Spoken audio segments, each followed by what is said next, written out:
Berbagai peristiwa inilah yang kemudian membuat Kiai Thaifur dikenal sebagai ulama yang ahli bermimpi bertemu Nabi Muhammad Shallallahu Alaihi Wasallam.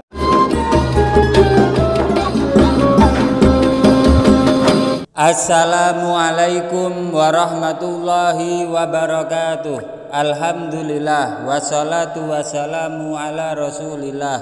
Amma ba'du. Inda dzikri sholihin tanzilur rahmah. Ketika orang-orang soleh dikenang, maka akan menurunkan rahmat Allah Subhanahu wa ta'ala. Semoga bersamaan dengan turunnya rahmat Allah ini, hajat-hajat kita, doa-doa kita dikabulkan oleh Allah Subhanahu wa ta'ala, rezeki kita dilimpah ruahkan, dan kita semua selamat sukses dunia akhirat, amin ya rabbal alamin. Jamaah channel cerita pesantren yang dirahmati Allah, di Rusaifah, sebuah pesantren di kota Mekah yang didirikan oleh Sayyid Muhammad bin Alawi al-Maliki al-Hasani, ada sebuah sumur yang diberi nama Bi'ru Thaifur, yang berarti sumur Thaifur. Sampai saat ini sumur itu masih aktif dan menjadi sumber air bersih utama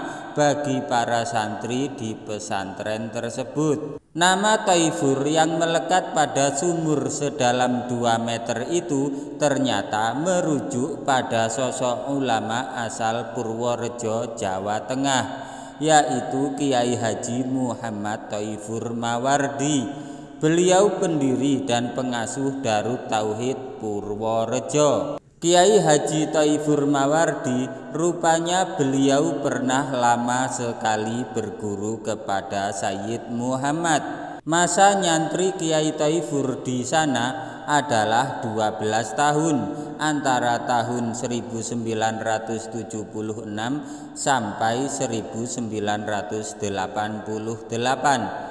Sebelum mondok di Rusaifah, Kiai kelahiran 8 Agustus 1955 ini pernah nyantri kepada Kiai Haji Abdul Hamid di pesantren Kajoran, Magelang, dan nyantri kepada Kiai Maksum di pesantren Lasem, Rembang.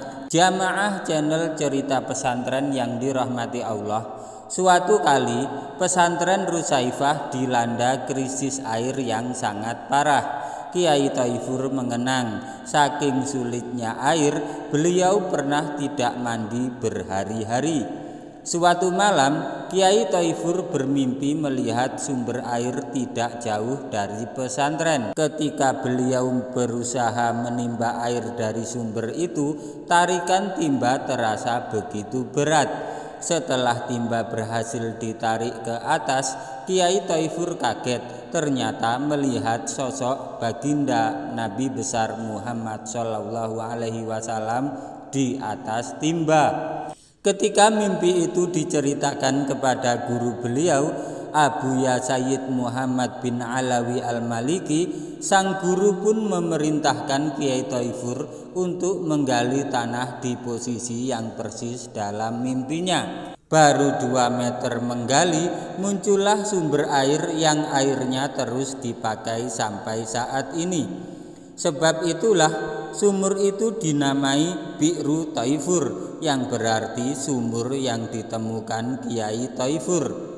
Tidak hanya soal sumur, jika sedang ingin mendengar pendapat dari Nabi Muhammad Shallallahu Alaihi Wasallam akan suatu perkara, Sayyid Muhammad akan meminta Kiai Thaifur yang bertanya langsung kepada Rasulullah Shallallahu Alaihi Wasallam. Bila Rasulullah merestui, Sayyid Muhammad akan langsung mengerjakannya. Tetapi bila tidak direstui, Sayyid Muhammad akan mengikuti arahan dari Nabi Muhammad yang disampaikan lewat muridnya itu. Sayyid Muhammad akan mengikuti arahan dari Nabi Muhammad Shallallahu Alaihi Wasallam yang disampaikan lewat muridnya itu. Berbagai peristiwa inilah yang kemudian membuat Kiai Thaifur dikenal sebagai ulama yang ahli bermimpi bertemu Nabi Muhammad Shallallahu Alaihi Wasallam. Jamaah channel Cerita Pesantren yang dirahmati Allah, demikianlah cerita Kiai Thaifur bermimpi Rasulullah Shallallahu Alaihi Wasallam dan menjadi wasilah perantara oleh gurunya Abuya Sayyid Muhammad Alawi Al-Maliki untuk mendapatkan pesan dalam mimpi. Semoga cerita ini bermanfaat bagi kehidupan agama kita di dunia maupun akhirat. Jangan lupa like, komen, subscribe, dan share, bagikan karena cerita ini sangat bermanfaat. Wabillahi taufik wal hidayah waridha wal inayah. Wassalamualaikum warahmatullahi wabarakatuh.